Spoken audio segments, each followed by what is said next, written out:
O ponteiro é uma figura clássica do futebol do passado. Garrincha, por exemplo, foi um dos melhores. Com o passar do tempo, os pontas entraram em extinção.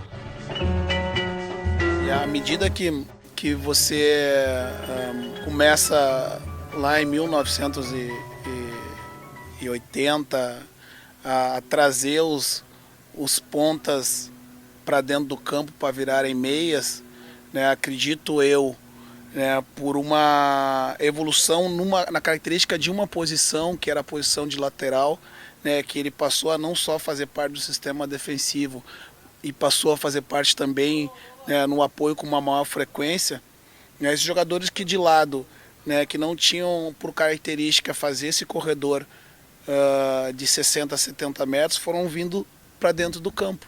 Né, nós passamos a jogar em muitos momentos, né, num 4-4-2 com um quadrado no meio. E abriu-se mão, né, dos jogadores de lado de campo. Por consequência disso, alguém teria que marcar a passagem desse lateral, né, que estava mais vezes se somando ao campo de ataque. Começou-se então uma mudança numa outra característica, que era a posição de volante, que nós tínhamos historicamente volantes que sabiam jogar muito bem, né, tanto que somava o campo de ataque, era um jogador a mais dentro do campo adversário, né, só que você não consegue ter tudo só num único jogador. Então, para que esse jogador conseguisse marcar as subidas, né, fazer a cobertura lateral e ao mesmo tempo marcar os meias adversários que agora estavam por dentro, ele precisava ter muito mais vigor físico do que capacidades técnicas. Né? Então, a gente foi de uma certa forma, no meu ponto de vista, né, engessando algumas posições, né, em detrimento de outras.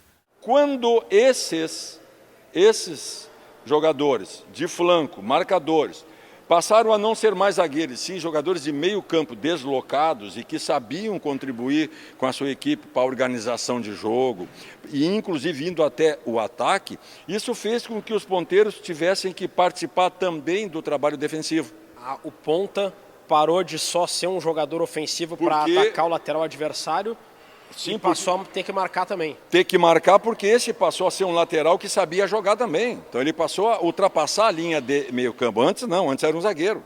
Começou a ter laterais mais ofensivos, né? E como esses jogadores de lado de campo, né, que eram jogadores da jogada individual para abastecer o centroavante e o camisa 10, né, que era um cara que pisava na área com muita frequência, esses jogadores começaram a vir para dentro.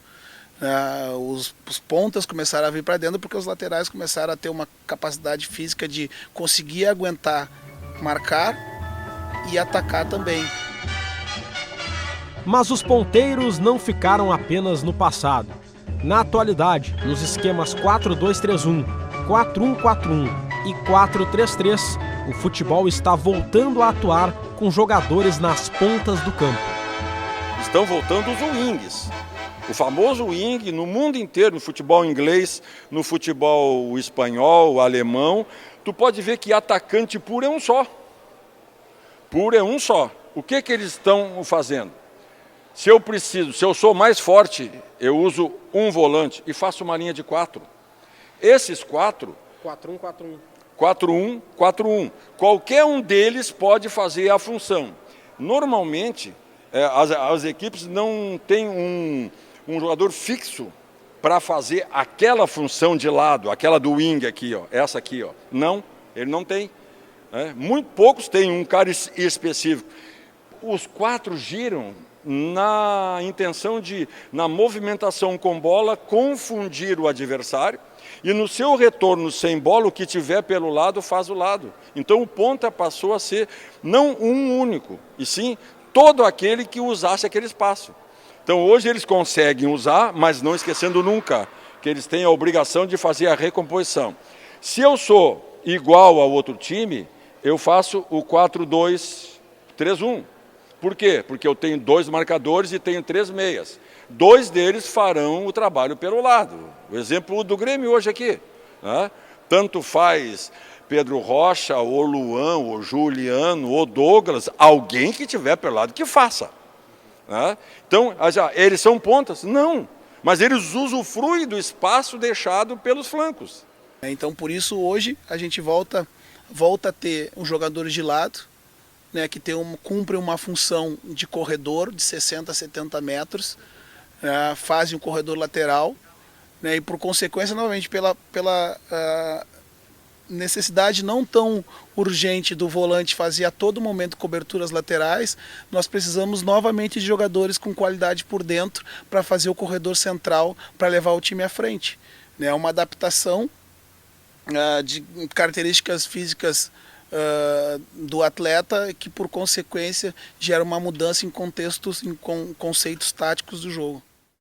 Um dos melhores exemplos de releitura do ponta é Douglas Costa, do Bayern de Munique. Atuando pelo lado do campo, o jogador vem tendo excelentes atuações do time alemão. Para um centroavante, é importante que a bola venha muito pela linha de fundo, pelas laterais do campo. Aquela bola que vem sempre pelo meio. O meio sempre é muito congestionado, então você acaba tendo mais dificuldade de chegar ao gol adversário. Entrar com toque de bola pelo meio da área é sempre mais difícil.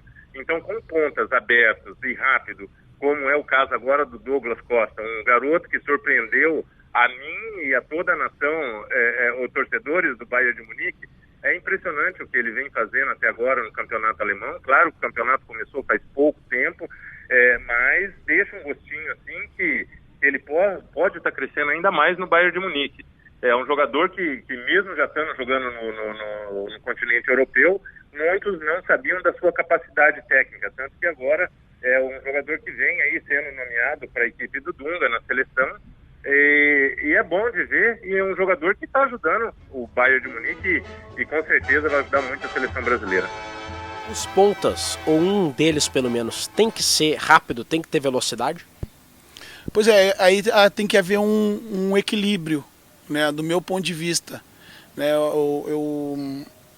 eu falo tem algumas capacidades, né, que eu acredito que tenha que ter. Então a gente sempre tenta buscar o equilíbrio. Eu tenho um jogador de bola de fundo, eu tenho um jogador do outro lado de bola no pé, né, predominantemente, né, que tenha essa capacidade uma variável mais alta.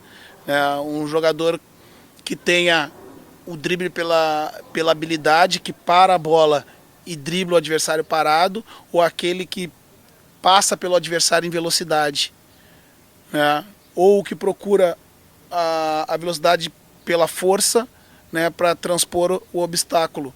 Né. Então, sempre quando eu idealizo uma formação, eu tento buscar algum equilíbrio nesse sentido, para que de um lado eu tenha uma profundidade, para que o outro tenha uma possibilidade de um jogo mais apoiado, né, para que eu tenha um apoio por dentro de um lateral e por outro eu tenha um apoio por fora, para a gente ter esse sincronismo nessas ações, né, para ter um equilíbrio tático técnico. Na minha época os ponteiros eram realmente atacantes, né?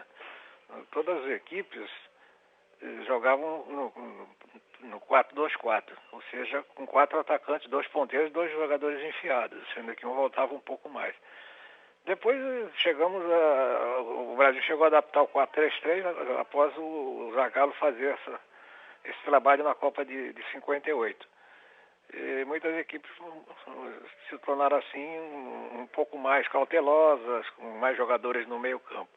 Mas a função dos ponteiros na nossa época realmente era uma função realmente de atacante. Era o melhor caminho realmente para chegar no gol, porque as equipes, normalmente, principalmente contra equipes do Santos ou contra equipes da seleção brasileira, né, se fechavam muito e o caminho era jogar pelas extremas. Nós tivemos na época Garrincha, Julinho, pelo lado direito, foram ponteiros realmente extraordinários. E do outro lado, ponteiros goleadores, como é o meu caso, depois o Edu. E, enfim, eu continuo achando que, mesmo com todas as mudanças táticas que o futebol apresentou, pelo menos um ponteiro ainda tem que ser usado. Tem que ter um jogador com aquela característica de jogar bem aberto.